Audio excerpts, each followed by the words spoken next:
When Brandon called to invite me to his birthday dinner, I hesitated. We had just argued days before, words that left bruises. But then he said Lily wanted me there, and that changed everything. I told myself it was just a dinner, just family. I picked out a modest gift, wrapped it neatly, and tried to silence the unease growing in my chest. Still, something about the invitation didn't sit right. After all this time, why now? Why the sudden warmth? I didn't know it then, but that night would become a turning point. One I'd never forget. It was supposed to be a simple birthday dinner. Just family, just love. That's what I told myself as I stepped onto the walkway leading up to my son Brandon's house. The evening air was cool with the faint scent of charcoal and cologne lingering from the backyard. My heels clicked softly against the bricks as I approached the front door gift bag in one hand, and my heart oddly unsettled in my chest. I hadn't seen Brandon in a few weeks. Ma Macy's. The last time we spoke, it hadn't ended well. He had stormed out of my house after I refused to fund another one of his business ventures.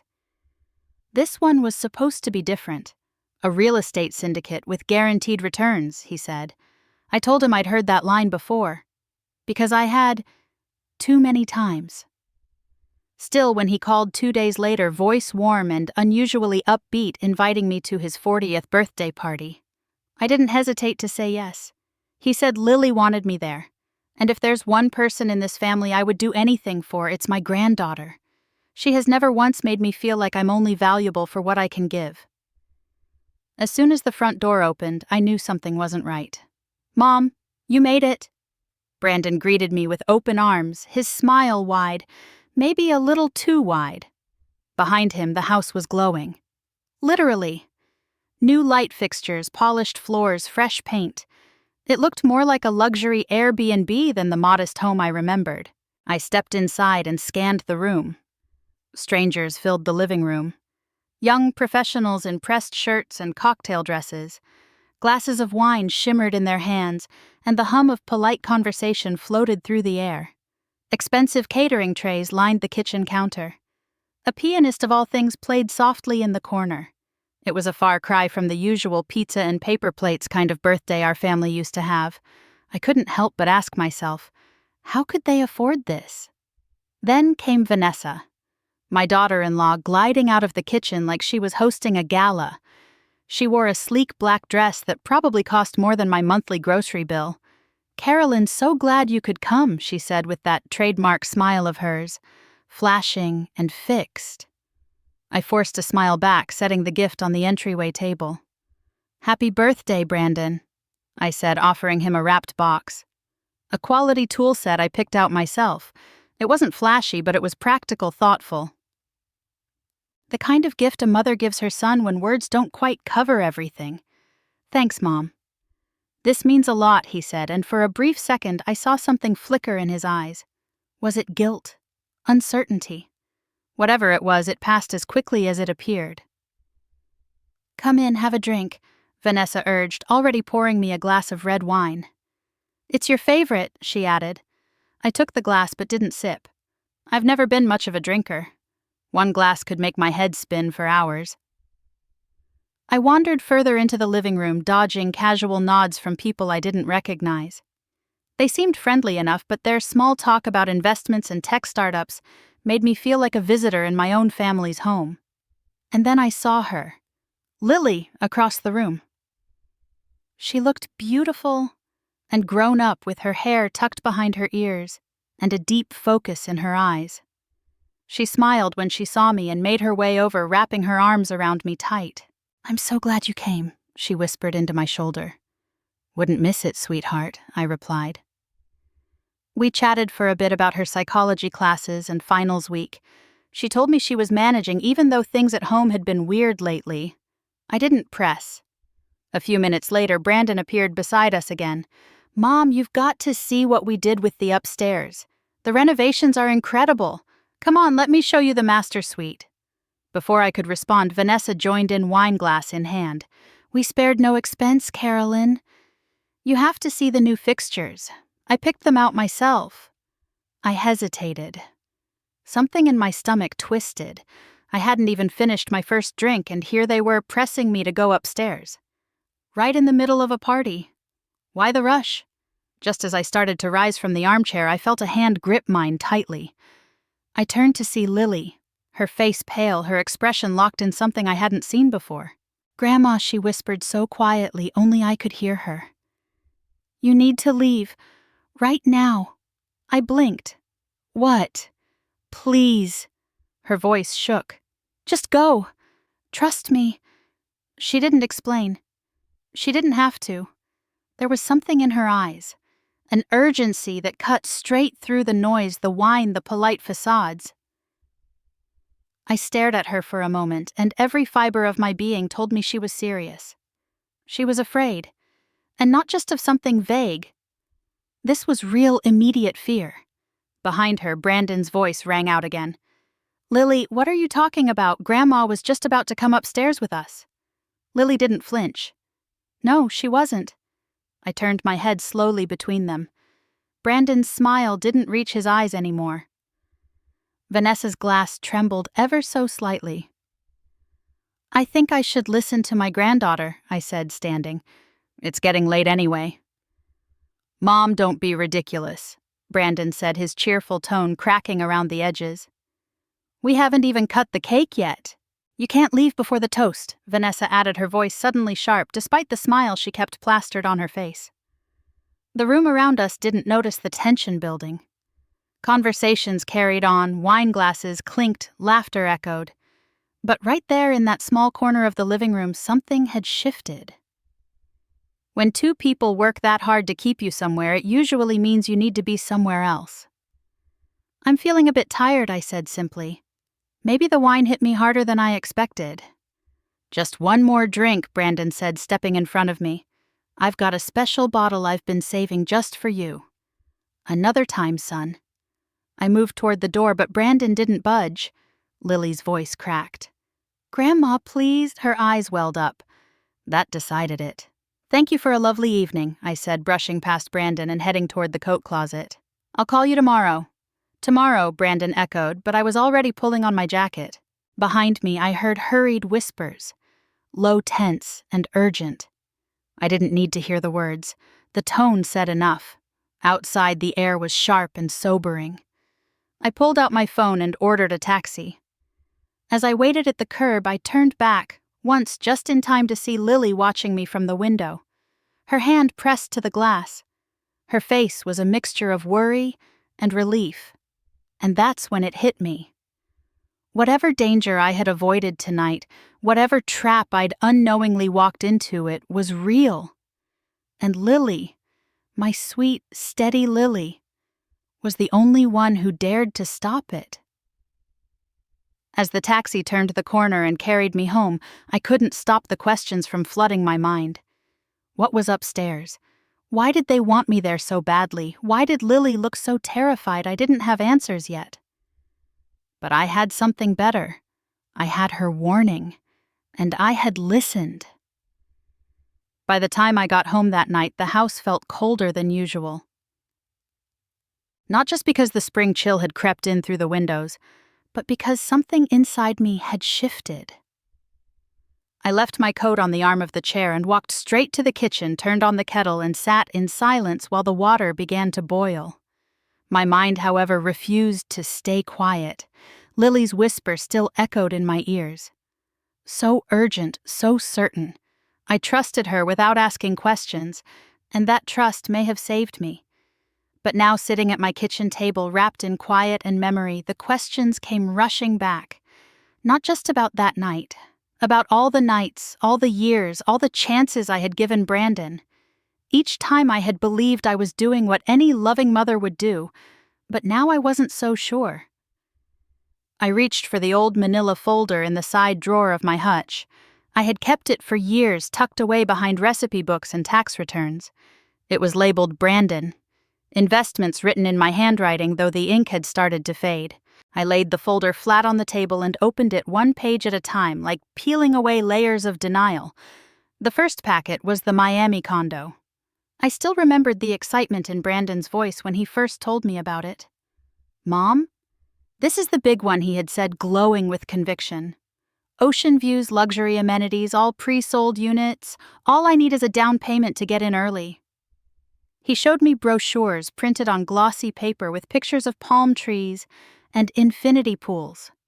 I wanted to believe him so badly. I wanted to believe he had finally found his breakthrough. So I wired him $75,000, my retirement savings. The ground was never broken. The developer vanished. All the phone numbers disconnected. That was the first time I saw a certain kind of panic in Brandon's eyes. Not the kind that comes from losing money, but the kind that comes from losing credibility. I didn't yell at him. I told him mistakes happen. I told myself this was a lesson for him. But it wasn't. Next came the cryptocurrency phase. That one was even worse. He had gotten it in his head that crypto mining was the future. He showed me videos of warehouses filled with blinking lights and humming machines. Passive income, he said. All we need is the hardware, and we're golden. I reminded him what happened in Miami. He said this was completely different. He needed $50,000. I gave it to him. I don't know why. The machines never arrived. The supplier stopped replying. It turned out the company didn't exist. It was just a slick-looking website and a bunch of fake testimonials. The worst part, I found an email thread in Brandon's inbox where he admitted to a friend that he wasn't sure this was legit, but couldn't afford to miss the opportunity. That one broke something in me. Not because of the money. I had already learned to live with less. But because he knew. He had doubts and he still pushed me into it. After that, there was the food truck. That one almost made me believe again. His business plan looked solid. He had researched local vendors, found a great location near the courthouse, even had a catchy name, Legal Eats. I laughed when he showed it to me. For a moment, I let myself feel proud. Maybe, just maybe, he had finally grown up. He needed $30,000 to get started. I told him I'd give him half. He convinced me to cover it all just to get the truck faster. 93 days later, his business partner, who I later discovered had a history of embezzlement, disappeared with the equipment and remaining funds. Brandon called it bad luck. I called it what it was: negligence, willful blindness. I looked down at the table at the 3 tidy piles of paper. Miami crypto and the food truck. That's not even counting the little things. The money just until next paycheck. The loans that were never repaid.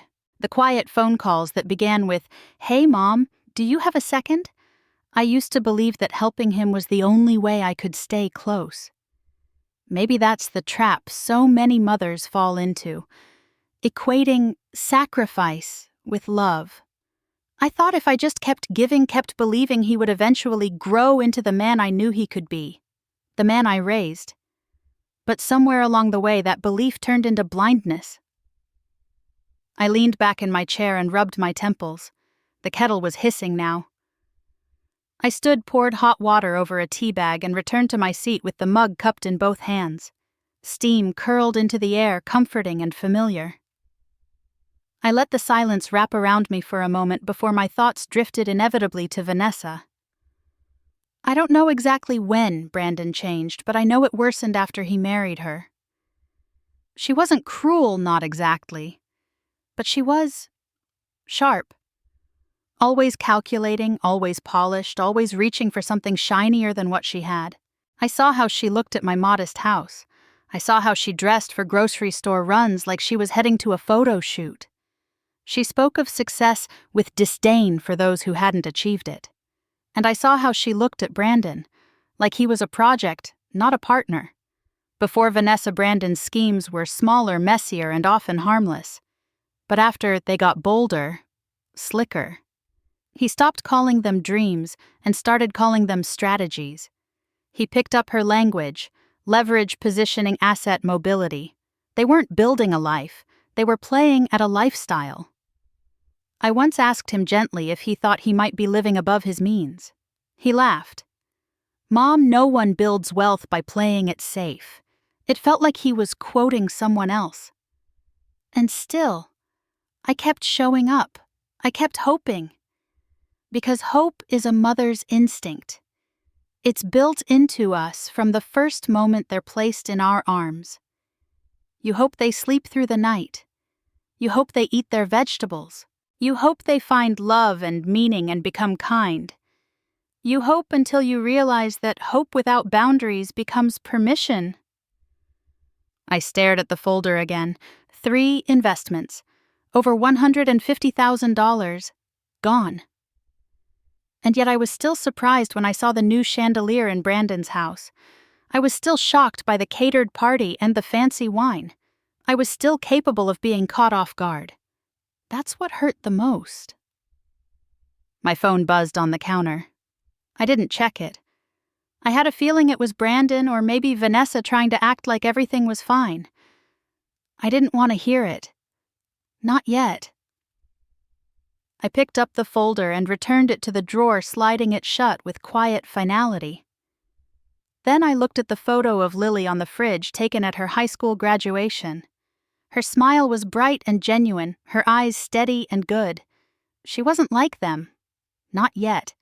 And if I had anything to say about it, she never would be. It was a Tuesday afternoon when Brandon showed up at my door unannounced. I had just settled into my favorite chair with a cup of chamomile tea and the newspaper.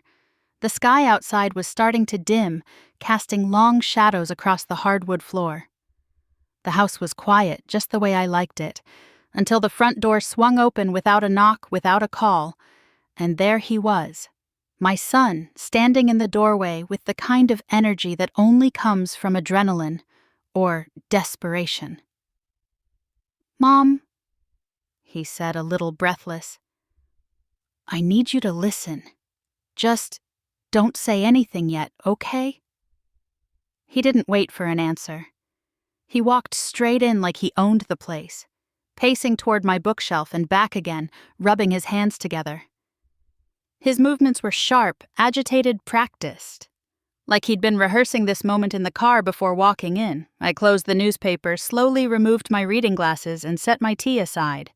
I stayed seated. My heart had already started to beat a little faster, but I tried not to show it. "What is it, Brandon?" I asked calmly, though I already knew this wasn't going to be a casual visit. "This is it, Mom," he said, his eyes wide with excitement. Or was it mania?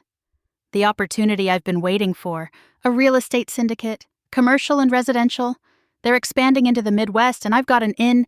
I can get in at the ground level. He reached into his coat pocket and pulled out a glossy brochure. I took it more out of politeness than interest. I flipped through the pages. Pictures of model homes charts with arrows pointing up smiling people in suits. How much, I asked without looking up. He stopped pacing. 50, maybe 60. But they're projecting a 15 to 20% return within the first 18 months. I let the silence hang in the air for a moment, then set the brochure on the coffee table in front of me. "Brandon," I said quietly. "No." He blinked. What I said no, I repeated. "I'm not investing in this. I'm not giving you more money." He stared at me like he couldn't quite believe what he was hearing. "This is different," he insisted. "It's not like the other things. These are real properties, real investors, real documents. Do you have those documents with you?" He shifted uncomfortably. "Well, no, but I can get them. That's not the point. It's exactly the point," I said, standing now, keeping my voice level. "You've come here asking me to invest again without a single piece of verified information. Just promises, just like Miami, just like the crypto setup, just like the food truck." He looked like I had slapped him. "That's ancient history," he snapped. "Why do you always bring that up? You never let me move on. You act like I'm still 25 and clueless." I folded my arms across my chest. "Brandon, those failures weren't 20 years ago. They were 2, 3, 4 years ago. And each one cost me more than money. They cost me sleep. They cost me trust. And they chipped away at the belief that you would ever take responsibility." He ran a hand through his hair, agitated now. "You don't trust me. You never have. Every time I try to build something, you shut it down. It's like you want me to fail." I shook my head, more sad than angry. "No, Brandon. I wanted you to succeed so badly I kept giving you chances long after I should have stopped. That wasn't support. That was enabling. And it didn't help you. He clenched his jaw and turned away from me. I could see the fury radiating off him the way his shoulders tensed, his hands curled into fists at his sides. "This is why I can't talk to you," he muttered. "You're impossible. You think you know everything, but you're just scared. You don't understand modern investments." "No, I understand risk," I said. "I understand due diligence. I understand when someone comes into my house with no paperwork, no plan, and expects me to wire tens of thousands of dollars based on blind faith." His eyes darted to the brochure on the table as if hoping it would somehow make his case. "I told you it's different this time." I sighed. "That's what you said last time. And the time before that." For a moment he looked small, defeated. But then his face hardened again. "When this deal makes millions," he said through gritted teeth, "don't come crawling back, asking for your cut." I didn't say anything. There was nothing left to say. He grabbed his coat from the back of the couch and stormed toward the door. The sound of it slamming behind him rattled the windows. A moment later, I heard the screech of tires and the angry roar of his engine as he tore out of my driveway. I stood by the window and watched his taillights disappear around the corner. Something in me crumbled a little. He had said cruel things before in moments of stress or ego, but this time felt different. The anger in his voice wasn't just frustration. It was venom, as if I had become the enemy simply because I wouldn't bankroll his fantasy. I sat back down my tea, now cold, and stared at the closed door. The house once again had fallen silent, but not peaceful. There was a weight in the air that wouldn't lift. I thought about the boy I used to know, the one who cried when he skinned his knee, who built forts in the living room with every blanket he could find, the one who once saved up his allowance to buy me a necklace from the school fair. Where had that boy gone? I blamed myself more than I cared to admit. I had always wanted to be the mother who believed, the mother who stood by her child no matter what. And maybe I had stood too long too blindly while he slipped further into a world of shortcuts and half-truths. Later that night I couldn't sleep. I lay in bed with the covers pulled to my chest, staring at the ceiling, haunted by the sound of the door slamming and the bitterness in Brandon's voice. I kept wondering, was this the last straw, the last time he would ask? Or was this just the beginning of something darker? Because beneath the hurt and confusion there was something else now, a chill I couldn't shake. Something in the way he looked at me when I said no. Something calculating. Something cold. I wasn't just a mother who refused to help. I had become an obstacle. And somewhere deep inside I felt it. Something was coming. Something I couldn't name, but I could feel it pressing at the edges of the night, waiting to unfold. I pulled the blankets tighter and closed my eyes, but sleep never came. The morning light was soft and golden, filtering through the lace curtains in my kitchen. I stood at the counter, folding my grocery list into my wallet, trying to shake off the heaviness from the night before. I hadn't slept much. My conversation with Brandon kept looping in my mind, each word echoing longer than it should have. There was a time when I could shake things off quickly when disappointment rolled off my back. But this wasn't just disappointment. It felt like something had shifted permanently. I had told my son no, and in doing so, something between us cracked. I grabbed my reusable bags from the pantry hook and slipped my keys into my coat pocket. A walk through the store, some fresh produce, and maybe picking out a new book from the little shop near the post office. That was my plan. Routine had a way of soothing me, of restoring a bit of control.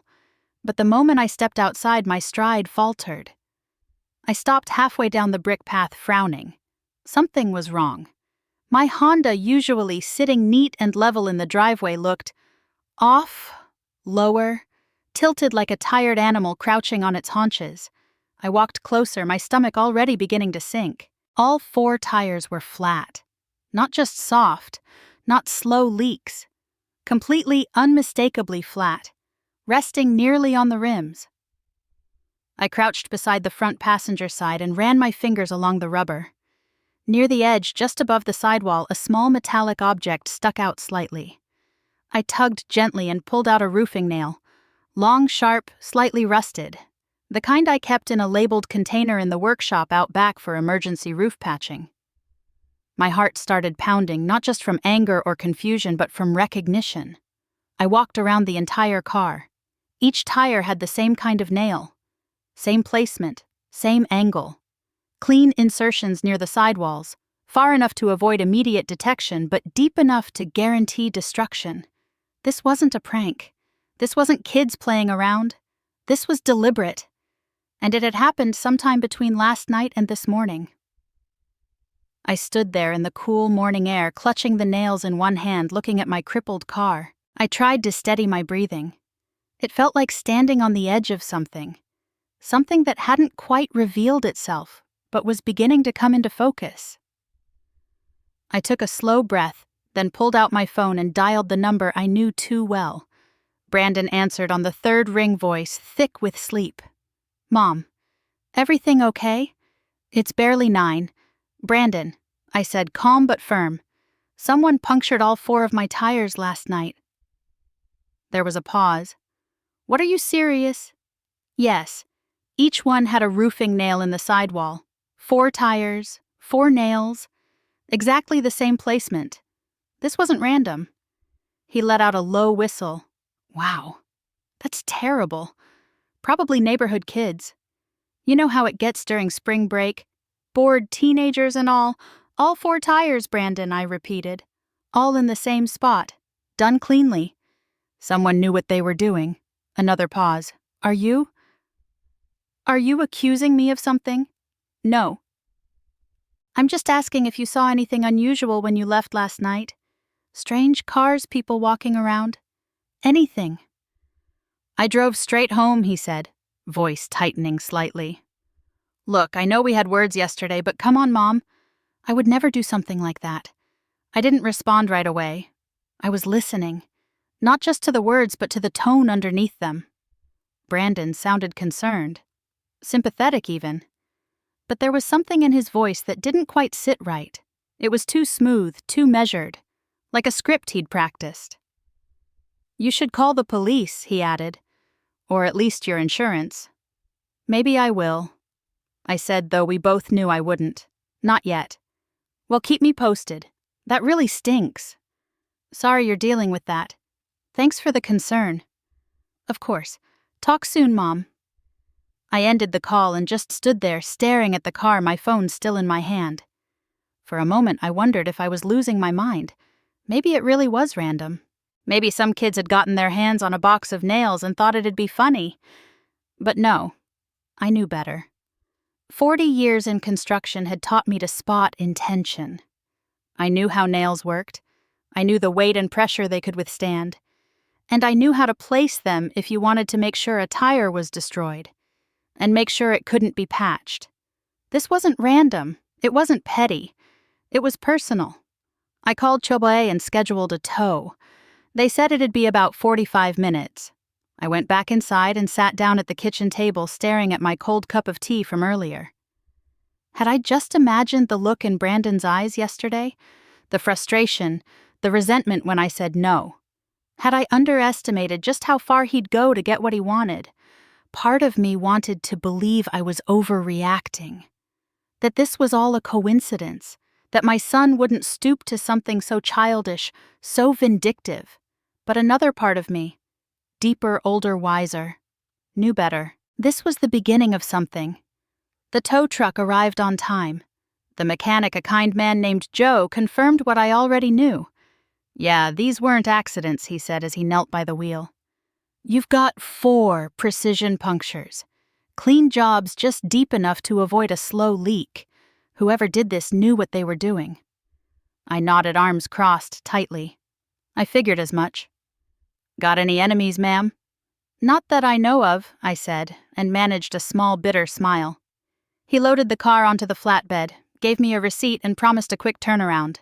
Back inside, I made a turkey sandwich and tried to eat, but the food sat like a rock in my stomach. I flipped through the newspaper aimlessly, skipping the headlines. My mind wouldn't stop spinning. Why would Brandon do this? Was it just anger, or was it something more? And then I remembered something else, something he had said as he left yesterday. When this deal makes millions, don't come crawling back asking for your cut. It wasn't just anger. It was warning. He had already decided I was the enemy. And maybe damaging my car wasn't about scaring me.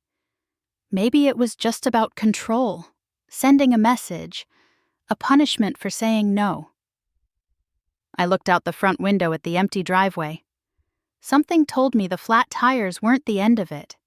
Something told me that whatever was coming next, I needed to be ready. Because this wasn't the Brandon I had raised. This wasn't just a stubborn son with big dreams. This was someone who saw me as an obstacle, and obstacles in his world had to be removed. The call came the next morning just as I was folding laundry in the den. The phone vibrated on the side table, and when I saw Brandon's name flash across the screen, I hesitated. A part of me didn't want to answer. Not after the flat tires, not after the storm of suspicion that had taken up residence in my mind. But another part, the part that still hoped, told me to pick up. "Hi, Mom." Brandon's voice was unusually bright, almost too cheerful. "How's your day going?" I kept my tone measured. "Quiet? Just catching up on chores." There was a pause just long enough to be noticeable, and then he said, "So, listen, I wanted to tell you, tomorrow's my birthday. I know things have been a little tense lately, but we're having a small dinner. Just family. Lily really wants you there." That stopped me. Lily asked for me. "Yeah," he said quickly. "She said it wouldn't feel right without you. And honestly, I agree. I think we could all use a reset." A reset? As if the past few weeks could be wiped clean with wine and a cake. Still, the mention of Lily softened something in me.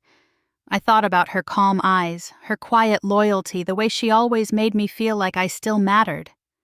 She hadn't called since I told her about the tires, and I hadn't wanted to burden her further. But if she asked me to be there, how could I say no? What time, I asked. 6 o'clock, he said. Nothing fancy. Just dinner, some friends, close family. Vanessa's been planning it for a while now. She really went all out this year. That didn't surprise me.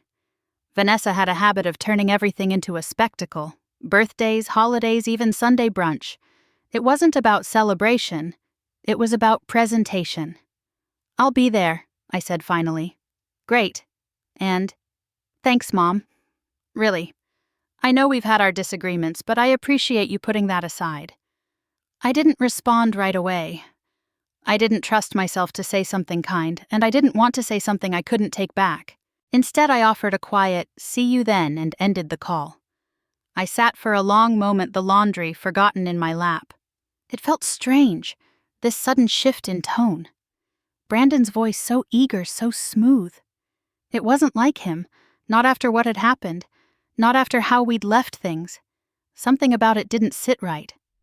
But then again, very little had lately. And yet, I would go. Because of Lily. Because I still believed in bridges, even if they were fragile and full of cracks. Because sometimes being present is the last thing you can give. I spent the afternoon wandering through the hardware store in town searching for a birthday gift. I didn't want to spend too much. Not after everything. But I also didn't want to show up empty-handed. That would send the wrong message, and I wasn't there to punish. I was there to observe. To protect what little was left. Eventually, I settled on a set of professional-grade hand tools. Brandon had always fancied himself handy, even if he rarely followed through on projects. Still, it felt right, useful, practical, and symbolic in its own way. Maybe it was wishful thinking, but I liked to imagine the tools might remind him of the days when he used to help me around the house before money and failure had complicated everything. I had the gift wrapped in simple paper and tied with a navy ribbon. Nothing flashy. That evening, as I placed the box on the entryway table, I caught my reflection in the hallway mirror. My face looked tired, older somehow, even though I hadn't done anything out of the ordinary. But the wear wasn't physical. It was emotional, mental. There was a weight on my shoulders that no amount of rest could lift. I packed the gift into a tote bag and set it by the door. That night I made a cup of tea and tried to read, but my mind kept drifting back to the party, to the invitation that had come too easily, too conveniently. I reminded myself that I wasn't going there to celebrate. I was going there to be present, to pay attention. I even thought about not drinking at all, just in case. The next morning, I ironed my best blouse, fixed my hair neatly, and selected a pair of earrings Lily had given me on my last birthday. She'd picked them out herself, a little silver pair with delicate leaves. She had said they reminded her of strength of things that weathered storms and kept growing. When the taxi pulled into the driveway, I stood for a moment on the porch, the wrapped gift tucked under my arm, my purse resting on my shoulder. I looked at the house, my quiet sanctuary, and thought to myself, this might be the last time I walk into my son's home. It wasn't a dramatic thought, just an honest one. Things had shifted between us in ways we might never fully undo. Trust once broken doesn't repair itself on sentiment. It takes work. And something told me that Brandon wasn't ready to do that work. Not yet. Maybe not ever. Still, I stepped into the cab. I gave the driver the address. I watched my street fade into the background. I was going not because I trusted Brandon or Vanessa or even the situation. I was going because Lily would be there. And she deserved to know that someone in her family still chose to show up, not for appearances, not for obligation, but out of real, steady love. I didn't know what the evening would bring, but I knew myself. I knew I would keep my eyes open, my mind clear, and my voice ready. Sometimes love means leaving, and sometimes it means walking straight into discomfort with your chin held high just to protect the one person who still believes in you. This time I was going in not as a mother clinging to hope, but as a woman ready to face the truth, whatever it looked like. The taxi pulled up in front of Brandon and Vanessa's house right on time. I stepped out slowly, holding the gift bag against my side, trying to settle the unease already fluttering in my stomach. The house looked different. It had always been tidy, but tonight it was glowing. Literally. New porch lights had been installed, casting a soft amber glow over the walkway. There were fresh flower arrangements flanking the door. And when I stepped inside, I barely recognized the place. The living room was transformed. A chandelier I'd never seen before sparkled above a polished dining table that had been swapped out for something larger, darker, far more expensive. Every surface gleamed. New curtains. New rugs. Even the smell was different, something like fresh linen mixed with gardenia and money. I stood there for a moment, taking it all in. Mom, you made it. Brandon appeared at the entrance to the dining room, grinning like he hadn't a care in the world. Come in, come in. We were just about to start with drinks. I smiled, but it didn't quite reach my eyes. The house looks beautiful, I said, careful with my words. He beamed. Vanessa's been working on it for weeks. She wanted this birthday to be special. Special. That was one way to put it. I followed him into the dining room where soft jazz played in the background. A spread of catered food, real catering, lined the counters. Beef tenderloin, roasted vegetables, gourmet appetizers arranged on tiered trays. Champagne bottles chilled in a large silver bucket. I recognized a few of the brands, ones I'd only ever seen in magazines. This wasn't a small family dinner. This was an event. Carolyn, Vanessa said, approaching me with a dazzling smile and a glass of wine already in hand. She wore a deep green silk dress, her hair styled in soft waves that probably took hours to perfect. So glad you could make it. This is for you. Cabernet your favorite. I accepted the glass. Thank you. We've got everyone here. Brandon's colleagues, some neighbors, even Lily's roommate stopped by. It's turning out better than I hoped. The room was full of strangers. Young professionals in crisp clothes talking about stock options and vacation homes. I didn't recognize half the faces, and the ones I did wore smiles that didn't linger in the eyes. I took a sip of wine, though I didn't really want it. Brandon returned to my side, slipping an arm around my shoulder. You've got to see what we've done with the upstairs. Master suite, bathroom, even a walk-in closet now. It's amazing. I turned to look at him. Now, during the party, he chuckled. Come on, Mom, you'll love it. Just take a quick look. I hesitated, but before I could answer, Vanessa chimed in again. We spared no expense, she said, her voice honey-sweet. We want you to see everything. There it was again. That phrase. No expense spared. I looked around the room at the furniture, the food, the clothes, the alcohol. I thought about the last conversation I had with Brandon. How he couldn't afford to invest in anything unless I helped him. And now here we were standing in what looked like a showroom. Something wasn't right. Maybe in a little while, I said, trying to smile. I just got here.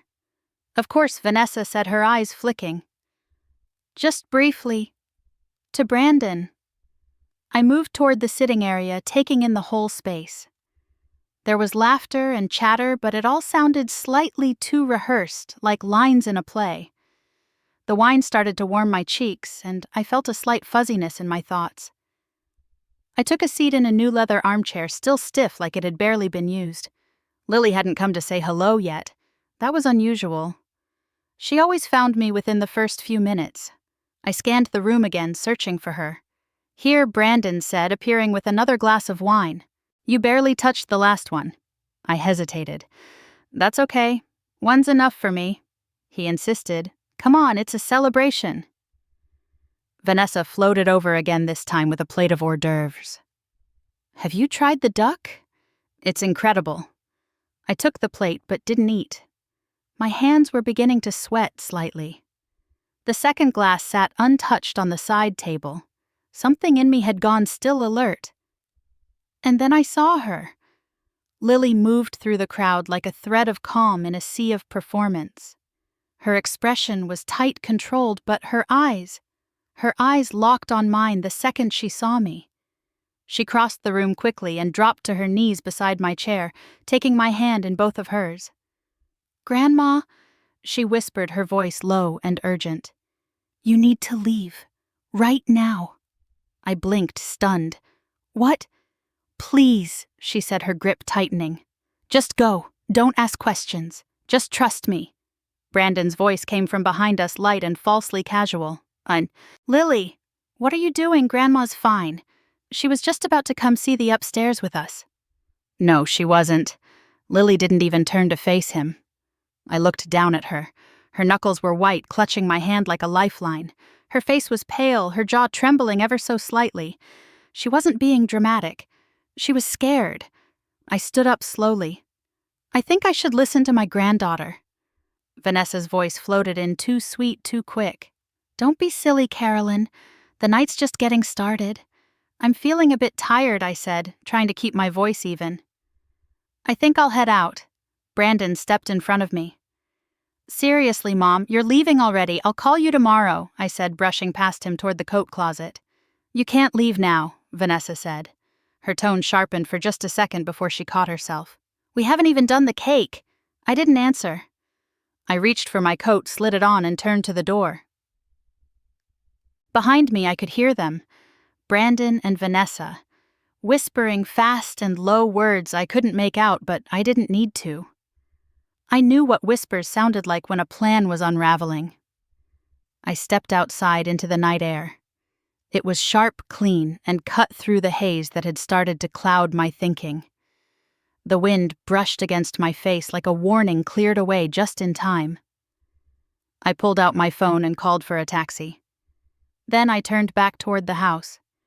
Through the front window, I could see Lily watching me, her face tight with worry, and something else, relief. She lifted her hand and pressed it gently to the glass. I did the same. Neither of us smiled. Whatever this night was supposed to be, it wasn't a birthday. It was a trap. And thanks to her, I had just stepped out of it. The taxi pulled away from the curb, and I sat in the back seat staring out the window at the darkened streets, their familiar quiet pressing in all around me. My hands were trembling, though, whether from the wine or the adrenaline. Or both. I couldn't tell. My purse rested on my lap unopened. I hadn't even taken off my coat. It felt like all the warmth had been drained from me the moment I stepped outside Brandon's house. The silence in the cab was thick, broken only by the occasional turn signal click and the hum of tires on pavement. I kept thinking of Lily's face, how pale she had looked, how tightly she had gripped my hand, and those words, "Grandma, you need to leave." Right now, they weren't just a warning. They were a lifeline. I couldn't wait until morning. I needed to hear her voice. I needed to understand exactly what I had just walked away from. With shaky fingers, I pulled out my phone and dialed her number. She picked up on the first ring. "Grandma, are you okay?" Her voice was hushed, but I could hear the urgency behind it. "I'm in a taxi, sweetheart." "On my way home?" A pause. I could hear muffled voices in the background, the faint clinking of glasses and conversation continuing without me. Then the sound of a door closing, and the volume dropped away. "I'm in my room now. Safe." "What happened? I should be the one asking you that," I said softly. "Why did you tell me to leave?" "What was going to happen?" Another pause. A breath. Then Lily spoke in a voice that no longer sounded like a college freshman, but like someone much older, someone who had seen too much too soon. "I overheard Mom and Dad talking yesterday," she said. "They were in the kitchen. They thought I wasn't home yet." I closed my eyes and listened, bracing myself. "They said they were going to get you drunk tonight. That once you were relaxed enough, they'd take you upstairs and have you sign some business documents." My heart dropped. What kind of documents, I don't know exactly. But Mom said something about transferring control, and how once it was signed, everything would be theirs. The words hit like a punch to the chest. Everything. 40 years of work, a lifetime of careful building, the company I started with alone and long nights and calloused hands. They wanted to take it. All of it. By getting me tipsy and shoving papers in front of me under the guise of showing off their new bathroom fixtures. "And there was a lawyer upstairs," Lily continued. "I don't know his name, but Mom said he was standing by. That once the signatures were in place, it would be legal and you wouldn't even realize it until it was too late." I pressed a hand to my mouth, my breath coming shallow now. "Are you sure, Lily? Are you absolutely sure?" "Yes." Her voice didn't waver. "I heard them say it. And tonight when Dad kept trying to get you to go upstairs and Mom kept refilling your glass, I knew it was happening. That's why I stopped you." Tears welled in my eyes. Not just from the betrayal, but from the clarity of it. There was no more room for doubt. No more hoping this was all a misunderstanding or paranoia. They had planned it. They had prepared. And if Lily hadn't spoken up, I would have walked into that trap willingly, smiling gift in hand. "They think because you're older," Lily said, her voice growing smaller, "that you're easier to manipulate. I heard Mom joke about it. She said 1 good glass of red and she'll sign anything. She won't even remember tomorrow." My grip on the phone tightened. I felt something in me go quiet. Not cold, but still. The kind of still that only comes after a wound cut so deep it stops bleeding for a moment. "They think I'm weak," I said aloud, mostly to myself. "No," Lily said quickly. "They think you're trusting." "That's not the same." But it was, wasn't it? Or at least that's how they saw it. My willingness to show up, to believe, to forgive. It wasn't seen as love or loyalty. It was seen as softness, as a vulnerability to exploit. "I'm sorry," Grandma Lily whispered. "I didn't know what to do. I just knew I had to stop you." "You did the right thing," I said, my voice cracking. "You were the only one who did." Silence stretched between us for a moment, full of things we didn't say. Finally, she asked, "Are you going to confront them?" "Not yet," I said, "but I will. When the time is right." "Okay. I'll stay quiet." I told Dad I didn't feel well and went to my room. "He doesn't suspect I know anything." "That's good. Keep it that way. And Lily." "Yes, I'm so proud of you." She didn't speak at first.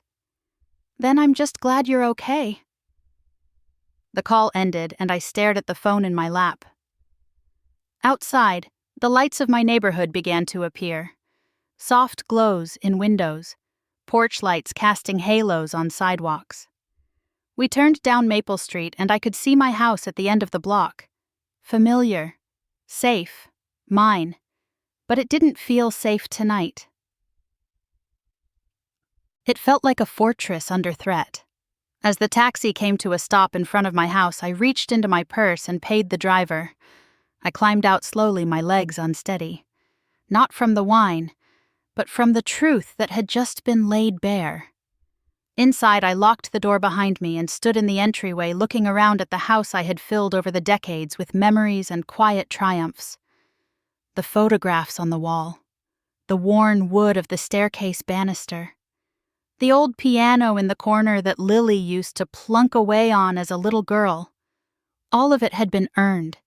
All of it was mine, and tonight I had nearly signed it away. I thought about Vanessa sitting so poised with that wine glass, smiling like a queen at her coronation. I thought about Brandon's hand on my shoulder, guiding me toward the stairs like a well-rehearsed usher. Their voices, their charm, the laughter of the guests. It had all been a stage, a production, and I was the mark. They thought age made me slow, that trust made me blind, that love made me malleable. They were wrong. I walked into the living room, turned on the lamp, and sat down at the desk where I'd paid bills, drafted letters, and balanced books for years. My fingers rested on the edge of the drawer where I kept every file that mattered. Legal documents, contracts, tax records. If they wanted a war, they had picked the wrong woman. I wasn't angry. I was clear. And clarity, I've learned, is far more powerful than rage. Evening had settled in like a heavy coat. I was sitting on the porch, cup of lukewarm tea in hand, staring out at the quiet street. The taxi had long since disappeared, and the events of the night were still unfolding in my mind like pages in a book I never wanted to read. The truth Lily had shared the realization of just how close I had come to losing everything. It hadn't sunk in all at once. It came in waves, each one heavier than the last. Then came the voice I hadn't expected, even in Carolyn. I turned to see Mrs. Whitaker standing at the edge of her porch. She was wrapped in a knit shawl, hands folded over the railing, rocking gently like she always did at this hour. That chair of hers had been there for as long as I'd lived on Maple Street. It had weathered storms, hot summers, and every kind of neighborhood drama imaginable. "Evening, Dorothy," I said, forcing a polite smile. She stepped a little closer still on her own side of the lawn, voice low but clear. "You got home late tonight." I nodded. "Birthday dinner at Brandon's." She paused as if choosing her words. Then she added, "I saw you got new tires this week." My hand stilled on my teacup. "Yes," I replied carefully. "Had some issues with the old ones?" She came down her porch steps and slowly walked to the low fence that divided our yards. We were close enough now to speak without raising our voices. I wasn't sure if I should say anything, she said, but now I think maybe I should. I looked at her, my breath catching. "Say anything about what?" She leaned in slightly. "Tuesday night. I was sitting out here. You know how I like the evening air?" I nodded, heart beating faster. "Well, I saw something that didn't sit right with me," she continued. "I wasn't eavesdropping, mind you, but sound carries when it's quiet, and I heard voices. Raised ones. From your house. My argument with Brandon." I said nothing. Then, a little after 9:30, I saw him, she said. "Your son. He came out of your house, walked around your car with something in his hand. Looked like he was checking the tires." My grip on the cup tightened. I thought maybe he was just upset, blowing off steam. But then he knelt down by each tire. Did something, stood up, looked around like he didn't want to be seen, then walked off down your driveway. The blood drained from my face. "You're sure it was Brandon?" She gave me a long, steady look. "Carolyn. I've known that boy since he was knee-high and getting into my flower beds. I'd know that walk anywhere." My throat felt dry. "And you're sure what you saw, it looked intentional?" She gave a slow, sad nod. I didn't see the tool in his hand, but the way he moved, the way he checked over his shoulder. It wasn't innocent. Silence fell between us. The only sound was the soft creak of her rocking chair as she sat back down.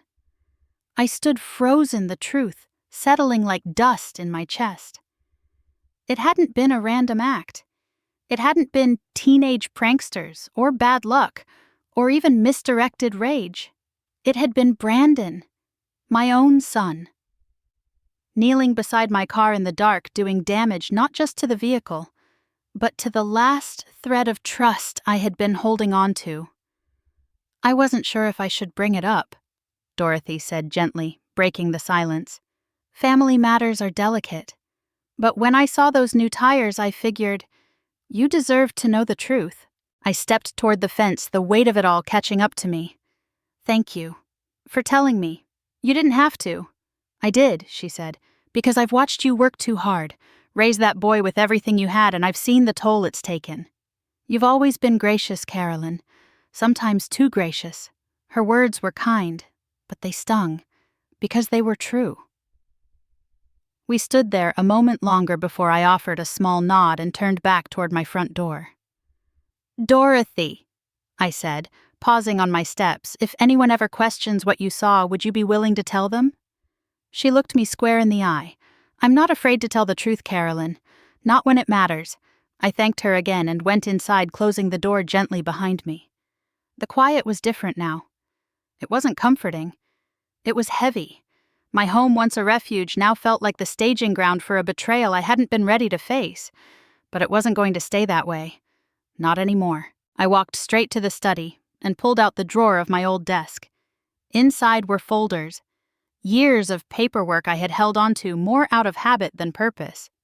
But now they were exactly what I needed. I began pulling them out, one by one, label by label. Brandon, Miami. Condo. Brandon, crypto mining. Brandon, food truck. Brandon, casino. Withdrawals. Each one its own chapter in a story I had been writing with blind hope. I laid them out across the desk in order. I hadn't looked at these in a while. It hurt to reopen them, but it hurt more to keep pretending they didn't matter. I sat down with a legal pad and began writing names, dates, dollar amounts, phone calls, promises, failures. This wasn't revenge. It was documentation. It was truth. Brandon had mistaken my silence for weakness. He had confused my love for submission. He thought because I didn't yell, because I didn't fight back, that I wouldn't defend what was mine. But he was wrong. I wasn't going to scream. I wasn't going to slam doors or make threats. I had no interest in public spectacle, but I would act. And when I did, it would be with purpose, with proof, and with the full weight of the truth he had tried so hard to bury. That night I stayed at the desk long after midnight, surrounded by the evidence of my own endurance. Of all the times I had said yes and all the times he had turned that yes into regret, I wasn't afraid of what came next, because I finally understood that sometimes love isn't about giving more. Sometimes it's about knowing when to stop, when to draw the line, and when to stand up, not just for yourself, but for the dignity you spent a lifetime building. And I was ready. By Friday morning, my desk looked like the planning table of a general preparing for battle. Only this war would be fought without shouting, without fists, without drama. I had no desire to hurt anyone. I simply intended to shine a light, so bright, so steady, that the lies could no longer hide in the shadows. I had worked through most of the night pulling together every record I still had, contracts, bank statements, email printouts, investment summaries. I knew Brandon's failures like the lines on my own hands. I had lived through them, funded them, cleaned up after them, but I wasn't cleaning up anymore. I laid out 3 manila envelopes, each one thick with documents, each addressed neatly to a person I once knew from Brandon's network, people he had drawn into his ventures under the illusion of partnership, when in truth he had gambled with their money the same way he had with mine. The first envelope was for Marcus Thompson. He had lost $25,000 in the Miami condo scheme. Inside, I included the original pitch deck Brandon had used, along with evidence the developer was facing bankruptcy before Brandon even collected funds. I also attached an email in which Brandon admitted he had hoped the timing would save them. The second envelope was addressed to David Rodriguez, who had been roped into the crypto mining deal. $35,000 gone. In that package, I included screenshots of the website Brandon had used, now defunct, and emails where Brandon admitted the supplier seemed shady but worth the risk. The third was for Jennifer Walsh, who had invested $20,000 in the food truck business with Brandon's ex-con partner. Her packet contained the business plan, the signed partnership agreement, and a background check that Brandon had never bothered to run. Each envelope began with a simple anonymous note: "For your awareness, all documentation is verifiable. No action requested, only truth shared." I didn't sign them. I didn't need to. The evidence would speak for itself. At 1 p.m., I drove into town and dropped the envelopes off at a professional courier service that specialized in confidential deliveries. No return address, cash payment. By the end of the day, 3 influential people in the local business community would be reading detailed accounts of Brandon's pattern of failure, negligence, and deception. And I wasn't done. I had always suspected Vanessa's professional persona didn't match the woman I saw behind closed doors, but until now I had no reason to act. That changed the moment Lily told me about the plan to trick me into signing away my business. Vanessa worked as a client relationship manager at a financial services firm, handling portfolios for people who, like me, were looking to protect their futures. If she was willing to exploit her own mother-in-law for financial gain, who else had she quietly taken advantage of? I drafted a letter to her company's human resources department. It was polite, professional, direct. I laid out her involvement in a deliberate scheme to defraud a senior family member using alcohol pressure tactics and legal documents. I provided a timeline names the context of the birthday party and a suggestion to review her interactions with elderly clients for potential misconduct. I didn't ask them to fire her. I didn't ask for revenge. I simply asked them to investigate. Because someone like Vanessa shouldn't be advising vulnerable people on how to manage their life savings. By Monday, those packages would land where they needed to. And my work would be done. Let the truth do what it always does. Let it settle. Let it rise. It was late Saturday afternoon when the knock came at my door. I had been expecting it. I opened it slowly, and there they were. Brandon and Vanessa standing shoulder to shoulder on my porch like a united front, though neither of them could mask the cracks. Brandon's face was flushed. Jaw clenched, tight eyes wild with the kind of desperation that comes when a person realizes the walls are closing in. Vanessa looked like she had come straight from a meeting. Blouse pressed heels clicking on the wood, but her posture was stiff, her mouth set in a line too sharp to be anything but fury. "We need to talk," Brandon said without greeting. Stepping past me into the foyer, Vanessa followed. "We know what you've been doing." I closed the door behind them and walked calmly to the living room. "Please," I said, gesturing to the couch, "make yourselves comfortable." They didn't sit. "You destroyed my reputation," Brandon snapped, pacing like a caged animal. "Marcus, David, Jennifer. They all got packets. Do you know what they're saying about me now I didn't send them lies?" I replied. Vanessa stepped forward, voice low and furious. "My firm is conducting an ethics review. HR pulled me in yesterday with a printed letter in hand. Do you have any idea what you've done?" I shared what I knew. I said simply, "You shared it to ruin us," Brandon said. "Don't pretend this was some noble act. You did it to punish us." "No," I said, my voice steady. "Not to punish. To protect." Brandon laughed bitterly. "Protect what yourself? Your pride." I walked over to the side table and picked up a folder. Slowly, I opened it and laid the contents on the coffee table: photographs, emails, legal copies, documentation of their plan, their betrayal. Lily told me everything I said, about the lawyer upstairs, about the documents you prepared, about how you thought I'd be too confused, too tipsy, too old to know what I was signing. Vanessa stiffened her hands, tightening at her sides. And Mrs. Whitaker, I added. She saw you, Brandon, Tuesday night, walking around my car, kneeling by the tires. His face turned pale. You think this is about revenge, I said. It's not. This is about consequence. I turned to Vanessa. You wanted me out of the way. You thought because I was kind I wouldn't notice. Because I loved my son I wouldn't act. You were wrong. They stood frozen not because they didn't have comebacks, but because for the first time they had nothing to stand on. This isn't about anger, I continued. This is accountability. For the money you took, the trust you broke, and the lengths you were willing to go to take what wasn't yours. Brandon's shoulders sagged. Vanessa's mouth opened, then closed again. And just so we're clear, I said, stepping closer, you're not victims. You made choices, you planned this, you tried to make me weak so you could feel strong. Vanessa finally spoke. You could have just talked to us. We're family. You stopped being family, I said quietly, the moment you plotted to steal from me while pretending to celebrate me. The room went silent. I turned away and picked up the folder again. You can go now, I said. There's nothing else to say. They left without another word. No door slammed this time. Just the soft thud of shoes against hardwood, followed by the click of the front door closing behind them.